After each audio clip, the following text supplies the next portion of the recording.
खुदावंद रब्बुल अफ़वाज का मैं नहायत शुक्रगुज़ार हूँ कि जो नाचीज़ को मौके और वक्त फराहम करता है कि उसकी मनादी और खिदमत कर सकूँ। इसने खूब कहा है, जुबां मेरी नम है, लफ्ज़ मेरे गुमशुदा है। जुबां मेरी नम है, लफ्ज़ मेरे गुमशुदा है। मैं तो सिर्फ होंठ हलाता हूं, बोलता मेरा खुदा है। वो कश्ती कभी नहीं डूबेगी जिस कश्ती में यीशु मसीह है। वो कश्ती कभी नहीं डूबेगी जिस कश्ती में यीशु मसीह बैठा होगा। वो जिंदगी कभी नहीं मिटेगी जिस जिंदगी में यीशु मसीह रहता होगा। सो बेशक हम तमाम वो कश्तियां हैं, वो जिंदगियां हैं जिनमें खुदावंद यीशु मसीह सवार है। सो आज हम तमाम खुदावंद के हजूर बैठे कि हम उसकी आवाज सुनते, और खुदा ने मुझे मौका दिया कि आज के पाकलाम की मुनादी करता, और जैसा कि फ्लेक्स एक रूटीन के मुताबिक हमारे दरमियान लगी है, और मैं चाहता हूं कि एक बार फिर हम बुलंद आवाज से दोहराएंगे। सो आज का अनुमान कोई बता सकता है क्या है? यूना मछली के पेट में। यूना मछली के पेट में। सो कायदे आज़म मोहम्मद अली जिन्नाह मुल्क पाकिस्तान के बानी हैं, और कायदे आज़म मोहम्मद अली जिन्नाह ने इंडिया और अंग्रेजों से आजादी की जंग लड़ी, और बड़ी जद्दोजहद से मुल्क पाकिस्तान वजूद में आया। और कायदे आज़म मोहम्मद अली जिन्नाह जो है वो मुल्क पाकिस्तान के बानी है, और पाकिस्तान का दारुल हुकूमत आज के जमाना में इस्लामाबाद है। और इस्लामाबाद जो है वो अपनी खूबसूरती की वजह से बड़ा मशहूर है। सियाहत का अमल जो है वो इस्लामाबाद से शुरू होता है, और दूर दूर से और बड़े बड़े मुल्कों से लोग इस्लामाबाद आते हैं, और इस्लामाबाद से आगे जाकर विजिट करते हैं। तो शायद हमने कभी नहीं जानने की कोशिश की कि नैनवा शहर किस मुल्क का शहर था। हाँ, बचपन में हमने संडे स्कूल में शायद ये कोर्स सुना होगा कि यूना मछली के पेट में। हमने यूना के मतलब बचपन में संडे स्कूल से कहानियां सुनी होंगी, लेकिन कभी ये जानने की कोशिश नहीं की कि नैनवा शहर जो है वो किस मुल्क का शहर है। सो खुदावंद रब्बुल इज्जत की जात ने जब मुझ पर साया किया, तो खुदा ने मुझे अपने कलाम से बरा के तो मेरे कलाम को लोगों के साथ यूं बयान करना। सो नैनवा शहर जो है वो मुल्क असूर का दारुल हुकूमत था, और मुल्क असूर और नैनवा का बानी हजरत नूह का परपोता नमरूद था।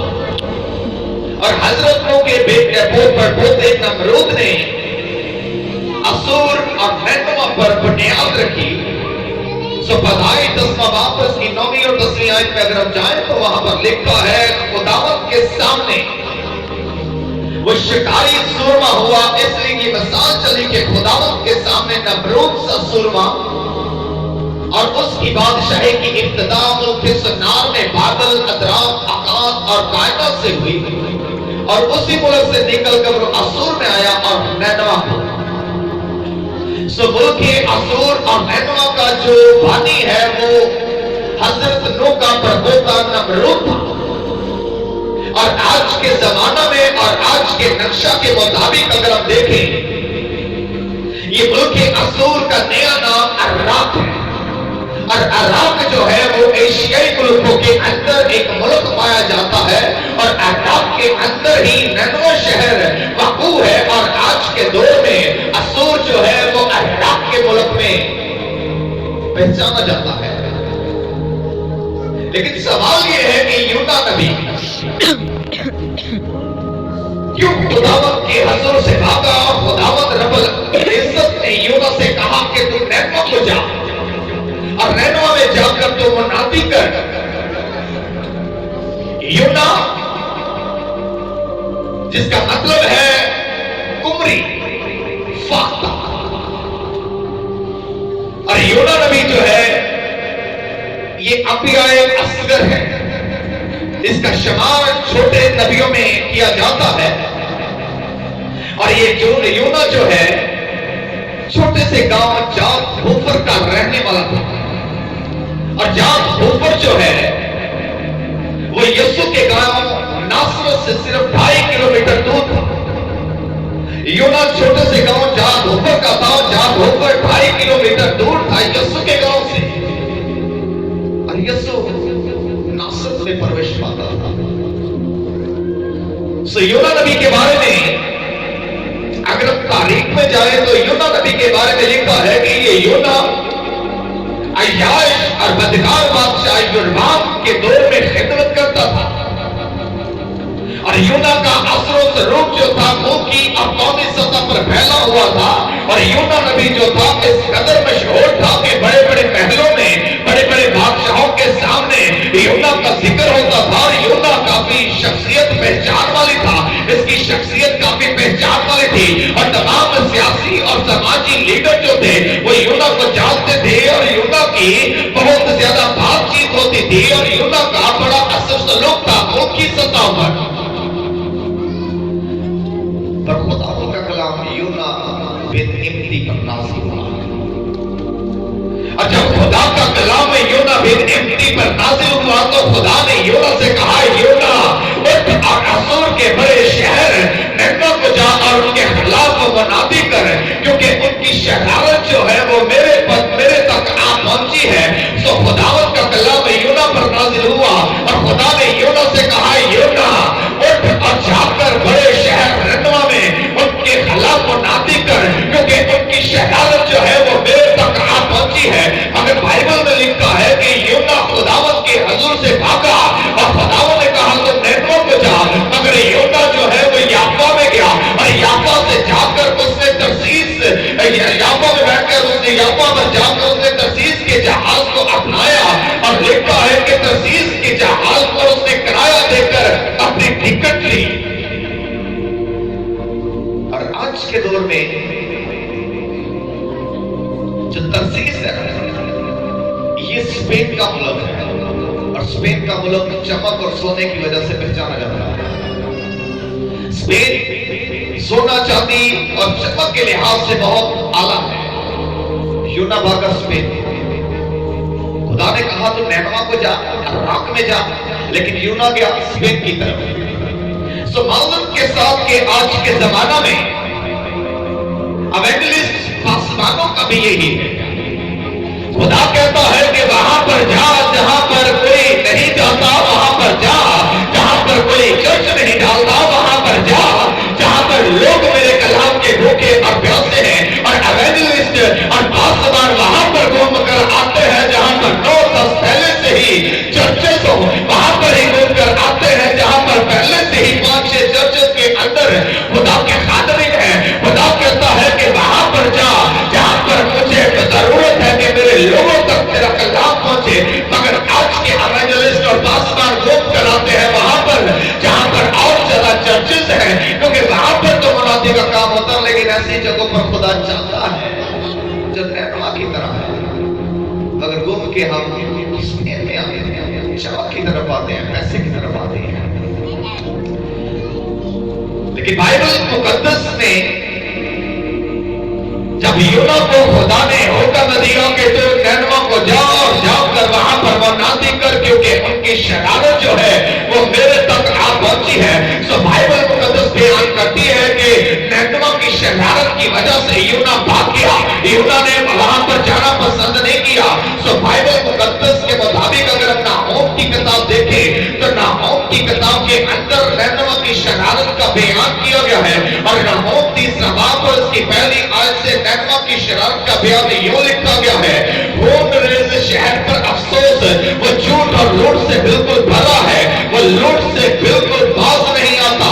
सुन चाबुक की आवाज और पहियों की खड़खड़ाहट और घोड़ों का कूदना और रथों के हजगोले और देखो सवार का हमला और तलवारों की चमक और भालों की झलक और मकतूलों के ढेर और लाशों के तोते और लाशों की इंतहा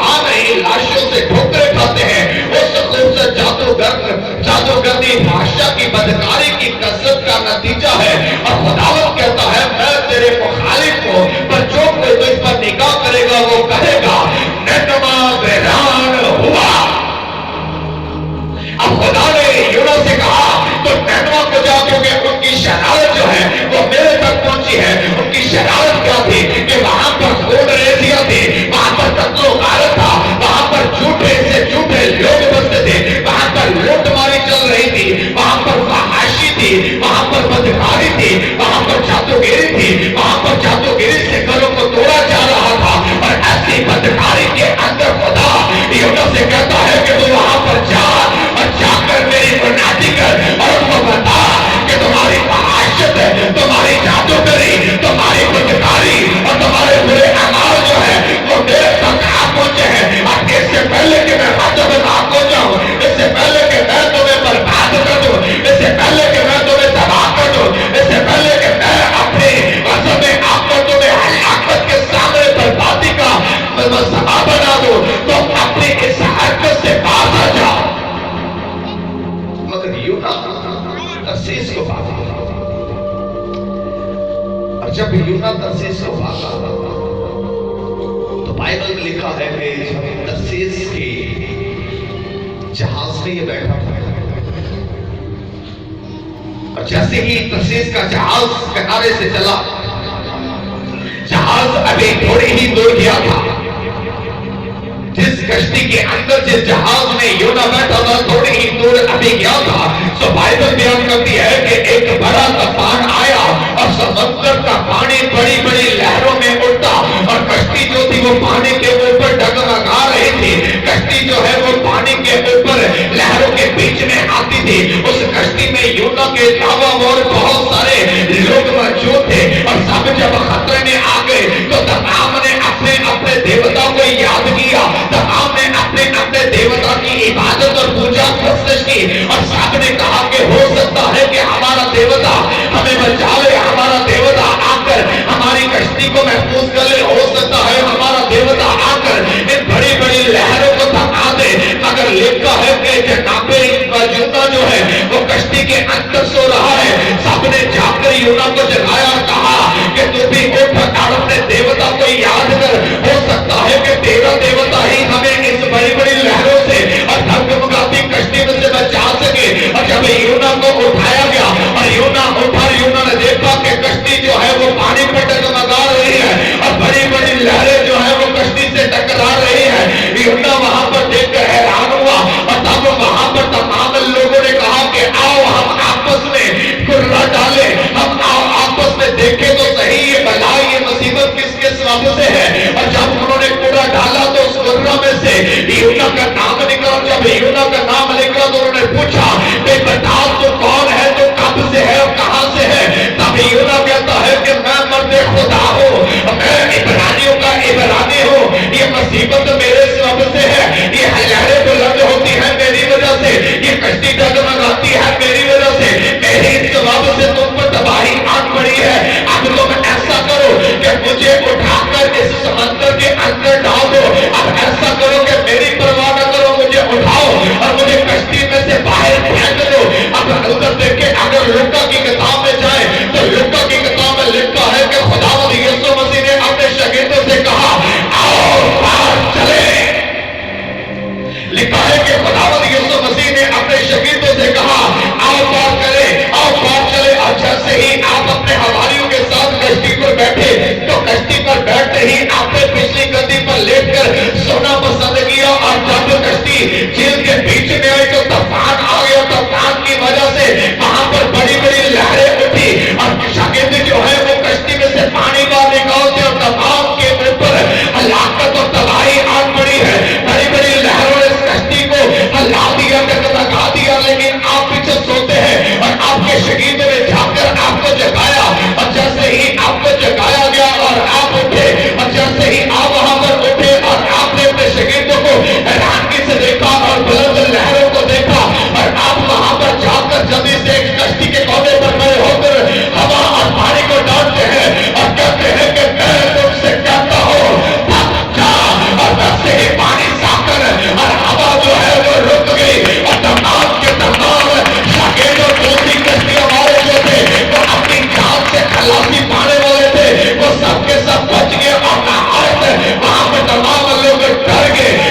मछली को भी भेजा हुआ था। उस मछली को हुक्म था कि जैसे ही यूना पानी में आता है तो इसको अपने अंदर लेना, और जैसे ही यूना को समंदर में फेंक दिया गया है, बाइबल बयान करती है कि उस मछली ने अपना मुंह खोला और वो मछली इस कदर बड़ी थी, जैसे ही उसने अपना मुंह खोला यूना मछली के पेट में, और उस मछली ने यूना को निकल लिया और यूना मछली के पेट के अंदर है। और जब यूना मछली के पेट के अंदर गया तो बाइबल में लिखा है कि 3 दिन और रात यूना मछली के पेट के अंदर रहा। और जब यूना मछली के पेट के अंदर है तो यूना मछली के पेट के अंदर दुआ करता है और कहता है कि खुदावंद, अपने खुदा से दुआ करते कहता है कि मैंने अपनी मुसीबत में खुदावंद से दुआ की और उसने सुना। अब यूना 3 दिन और 3 रात मछली के पेट के अंदर रहा।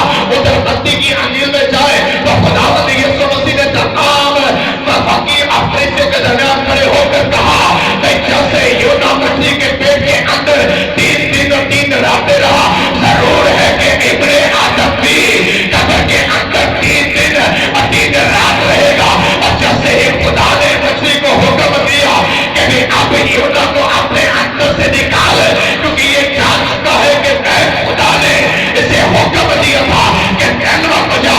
अब यूना को 3 दिन के बाद मछली ने किनारे पर खुशकी पर उगल दिया है, अपने अंदर से निकाल दिया है। और जैसे ही यूना मछली के पेट से बाहर आया, यूना ने देखा जिंदा खुदा ने मेरी जान बख्शी है। और फिर खुदा का कलाम यूना पर नाज़िल हुआ और फिर खुदा कहता है यूना बिन एम्प्टी,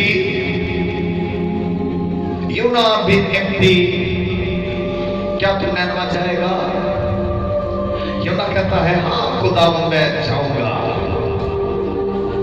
यूना बिन एम्प्टी जा और जाकर निनवे में मुनादी कर। और यूना बिन एम्प्टी उस रश्की से उस किनारे से चला और 3 दिन की मुसाफरत करने के बाद यूना बिन एम्प्टी निनवे को पहुंचा। और निनवे में जाकर उसने मुनादी शुरू कर दी और कहना और बताना शुरू कर दिया कि अगर तुम तौबा कर लोगे अपनी बदकारी से, अपनी बहाशत से, अपने गुनाहों से, अपने जादूगिरी से, अपनी बर्बादी से बच जाओगे, तौबा कर लो, वरना खुदावंद रब्बुल इज्जत जो है वो 40 दिनों में तुम्हें बर्बाद कर देगा। तौबा करो और बच जाओगे। सबने यूना के कलाम को सुना और यूना के इस कलाम का चर्चा बादशाह तक पहुंचा। और बाइबल में लिखा है कि निनवे के लोगों ने यूना की तबलीग पर एतबार किया और सबने अपनी बदकारियों को छोड़ दिया। सब अपनी जादूगरी से बात है, सब बदकारी से बात है, फहाश से बात है। और तमाम लोगों ने जब यूना की तबलीग पर अमल करना शुरू किया तो लिखा है कि बादशाह समेत और वहां के जानवरों समेत सबने 1 दिन का रोजा रखा और हाथ तोड़ा और तमाम ने मिलकर रब्बुल इज्जत से दुआ की और पुकारा, ऐ खुदा हमें माफ कर, ऐ खुदा हम पर रहम कर। और तमाम ने जब तौबा की तो खुदा ने उनके गुनाह को माफ कर दिया और उनको हलाकत से बचा लिया। उनको बर्बाद करने का इरादा जो है वो खत्म कर दिया। और जैसे ही खुदा ने निनवे को यूना की मुनादी के इज्जत को माफ कर दिया तो ये यूना फिर खुदा से नाराज हो गया और कहता है खुदा तू कैसा चीज है, मुझे पता तो तूने माफ कर देगा, तूने मुझे क्यों मुसीबत में डाला, मैं तो तरसीस जा रहा था।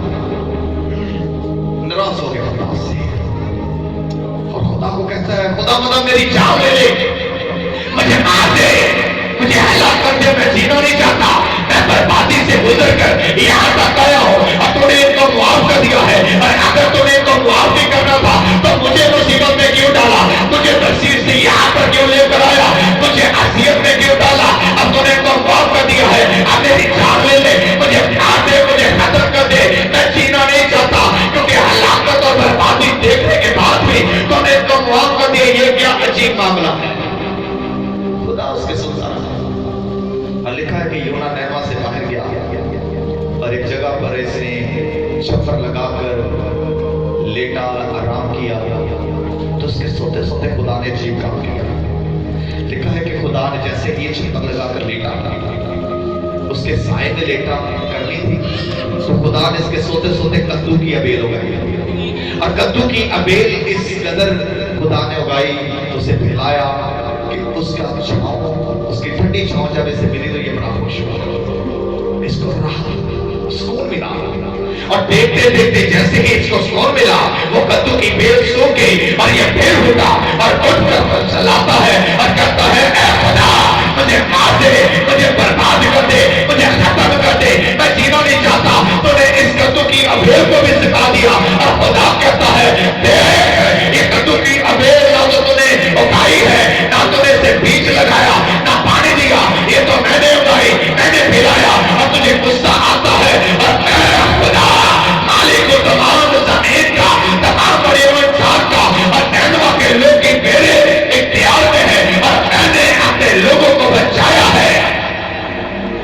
खुदा कादर मुतलक ने बताया कि मैं सिर्फ इस्राएल का खुदा नहीं हूं, मैं सिर्फ मसीहियों का खुदा नहीं हूं, मैं सारी जमीन का खुदा हूं, सारी जमीन के हर एक इंसान का मैं खुदा हूं।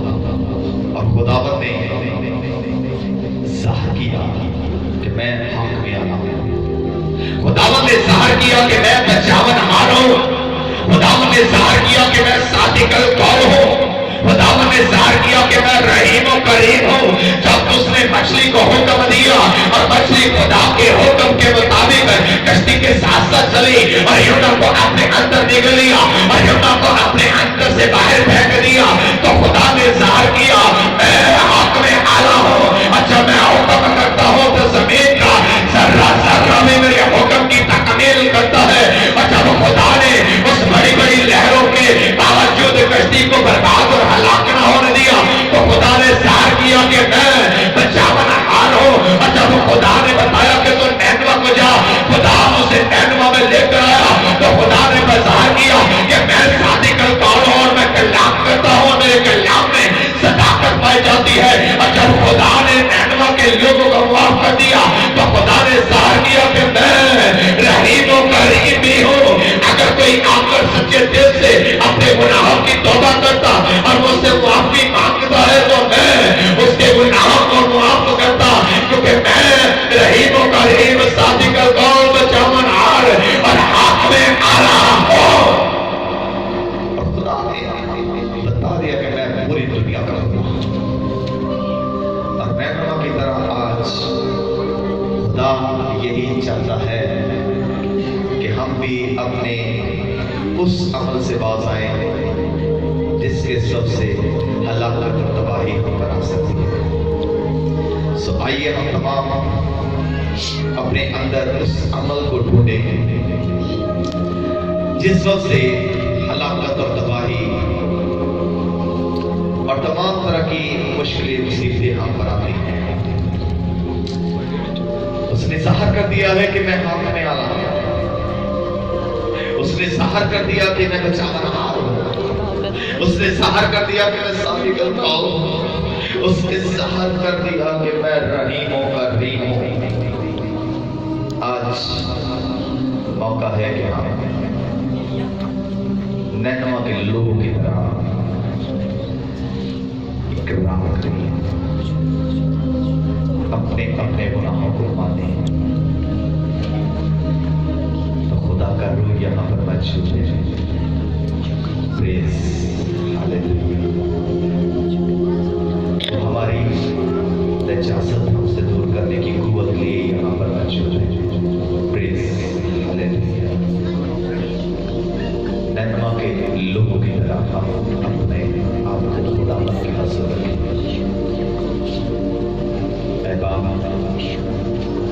यहाँ पर आज तूने मौका दिया कि नैनवा की बाबत हम जानें, तो जब ये मौका तूने हमें दे दिया, तो यकीनन तो ये चाहता है कि हम भी अपने बुरे कामों पर खड़े हों, ताकि हमारी शरारत तेरे तक ना पहुंचे। और बाप, मैं तेरा शुक्र कि यूना की तरफ तूने हमें दायरा दी दी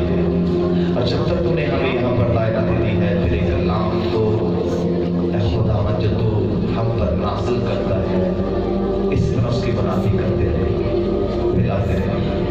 आज जिन्होंने अपनी जिंदगियां तेरे नाम लगा दी, जिन्होंने इकरार कर लिया है कि वो खाली पाएंगे, उन पर नहमा जैसी बख्शिश ज़ाहिर हो और सब तौबा के अमल में पड़े और तेरा शुक्र आज तेरा किसी से